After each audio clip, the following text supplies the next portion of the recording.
Welcome back. Chronic sinusitis is a common condition in which the nasal cavities around nasal passages become inflamed and swollen for weeks on end. Thankfully, there are ways to treat the disease and there are alternatives to surgery. Joining us now is Dr. Akash Anand with GNO Snoring and Sinus and patient Alicia Cantrell. Welcome. Thank you so much for having us. Of course.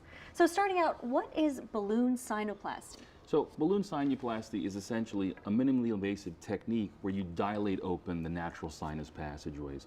All of us have sinuses in our face that actually drain, and we basically exploit that and drain them by dilating open the sinus passage. It allows a significant reduction in sinus pressure, nasal congestion, and even chronic sinus infections as well. And it's all done in the office. Okay, so is this a new procedure or have we seen this It's not before? entirely new. So the concept has been around since about 2005, and most patients are aware of angioplasty for the heart. So it essentially is the same thing. We thread a little balloon on a guide wire and open up the sinus. Things have been FDA approved since about 2010, 2011, meaning the devices that are utilized for it. So we've got a good period of time, almost a decade of intervention where this has proven itself effective as well.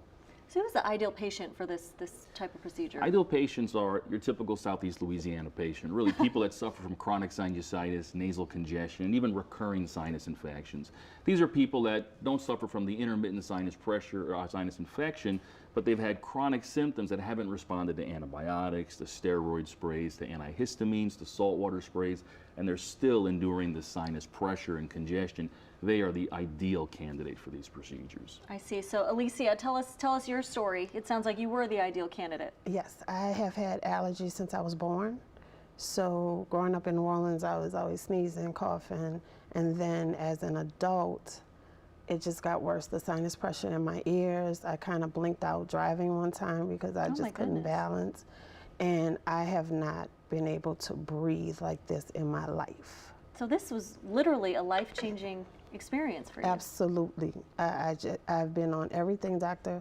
Anand said, the steroids, chronic infections, throat always sore. I used to have to carry a nasal spray with me all the time, trouble sleeping, and the last 3 weeks have been amazing. Yoga has been great. Wow. Yeah. Right. A little bit better when you can breathe, right? Exactly. She brings up a good point. You know, the main symptoms tend to be sinus pressure and congestion, but what Ms. Cantrell has alluded to is the extension of this, how it can affect other things. Sleep, yoga, dependent positioning, that sinus pressure gets trapped. A lot of times when the weather would change and a cold front would come through, she would notice the pressure before other people would. You're basically a human barometer in those cases. She had significant inflammation in her sinus passages, and it was really narrowing the drainage pathway, causing a big blockage to occur.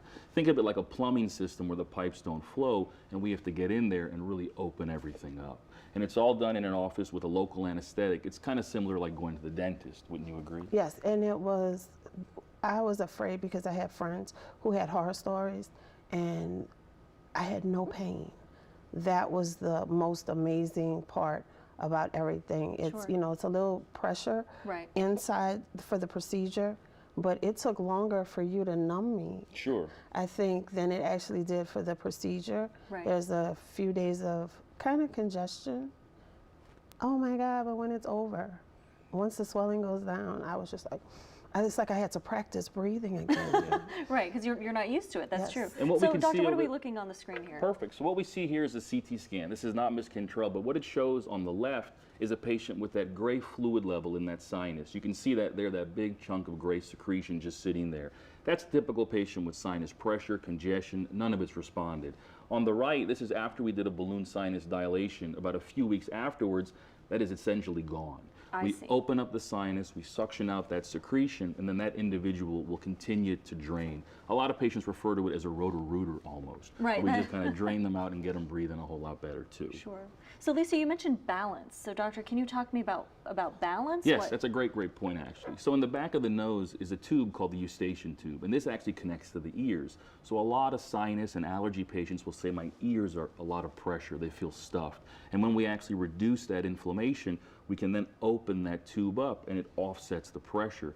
That pressure is therefore no longer pressing on the balance organ in the ear, and it can also improve a patient's sense of balance. So these are great side symptoms that people come in with, and she's a perfect example of patients that have not only the core symptoms of pressure and congestion, but all these peripheral symptoms as well, really making this a debilitating condition in terms of quality of life. Sure.